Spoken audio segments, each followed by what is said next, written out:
Good morning. It's Dustin with Tennessee Woods and Water. And I was going to show you guys about how to clean a trout this morning. Hopefully you've watched my video about how to catch some trout. Hopefully you watched my video about how to cook some trout. And now I'm going to show you how to clean some trout. A couple things to know about trout. This is a head-on, whole-body trout. This is a small trout. He's 12 inches from tail to snout, and he's a little under 12 ounces. Now, within regulations, I can keep this trout where I'm out. This is a trout that's good for one person for a small meal. This is actually going to be a breakfast trout today. We're going to scramble up some eggs and have it with some special fish sauce that we make.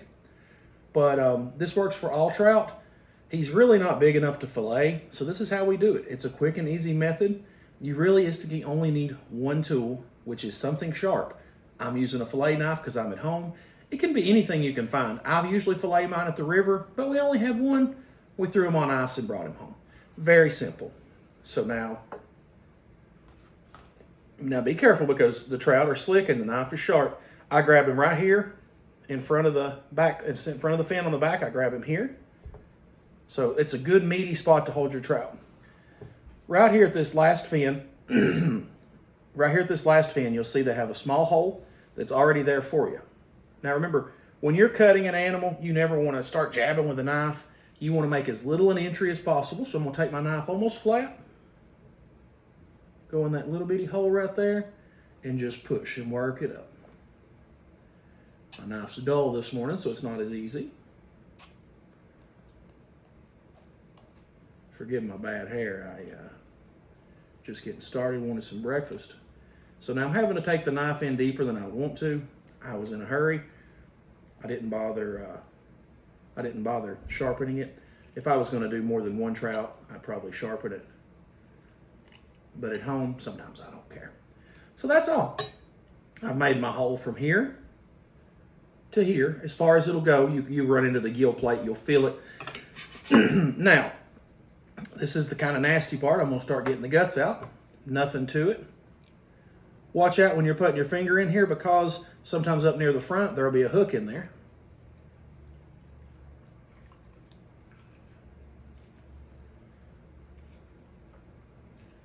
Now, this doesn't have to be precise work. None of this is really going to hurt you if you leave a little extra in there. You wouldn't want to cook it with this all in there, but just a little bit won't hurt. Dump everything out. If you have some holistic friends, they might be able to tell you what to do with some of these parts. We just either put them in the garden or we throw them out in the woods. It's well noted that most places where you fish, it is illegal to dispose of the remains at the riverside.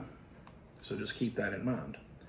Then inside the trout along the spine, there's a big long bloodline. I don't know if you can see it. It's a big dark area.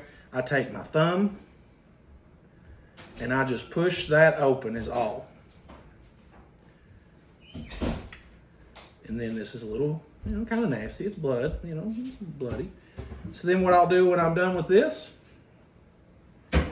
you can't quite see it here, I don't think because of the camera angle, but everything on the inside is out. Everything is gone.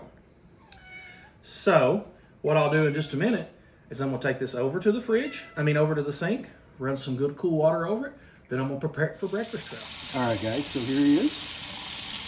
Got him washed out. So I just want to show you that inside, what it looks like when we're done. All good white meat. There's a little bit of blood back here. Sometimes it's really, really hard to get all of it out. But I can't stress enough how that is just not going to hurt anything. He's lost a little of his color because he's been in the cooler some.